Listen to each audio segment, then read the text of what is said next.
Hundreds of teenagers are raped or sexually assaulted during their stays in county juvenile detention facilities.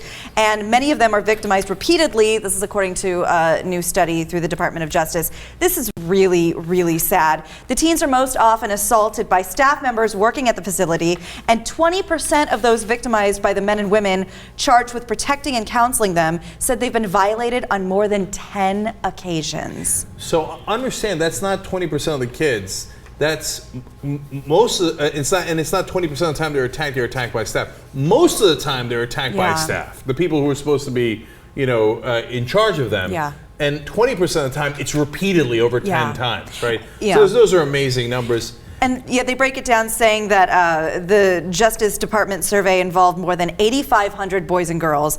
All in all, 1,720 of those surveys reported being sexually assaulted. That's a gigantic percentage. And if you think that maybe people would lie about it and inflate it, and maybe they would, maybe there's some victims culture there, there's still plenty who won't admit it. Yeah. So we're probably lowball. right on the lowballing or on the number. Yeah. Right, and so why do they do this?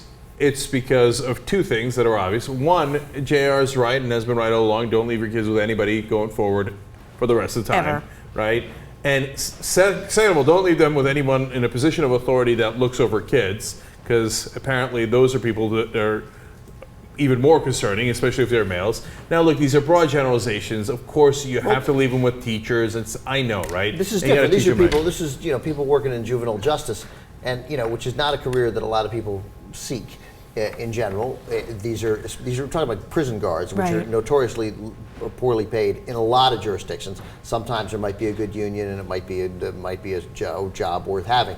But these are jobs, and frequently they're jobs that guys don't want these jobs. They've failed at something else. This is where they are, and we live in a world where we don't think that what are the hiring practices to be a guard at a prison? They're not stringent at all. And what we ought to do, of course, is for prison guards, because it's an important job, that they ought to have proper training, and they probably ought to have some education, and we probably ought to pay them a good salary, but that's not going to happen. Right, but what's even scarier are the guys who seek out that job. Right, totally. Because if you're specifically like, no, I want to be a prison guard, that's fine, but I'd specifically like to be one in a juvenile detention center, whoa, watch out, right? And not every case, obviously, but a significant enough cases.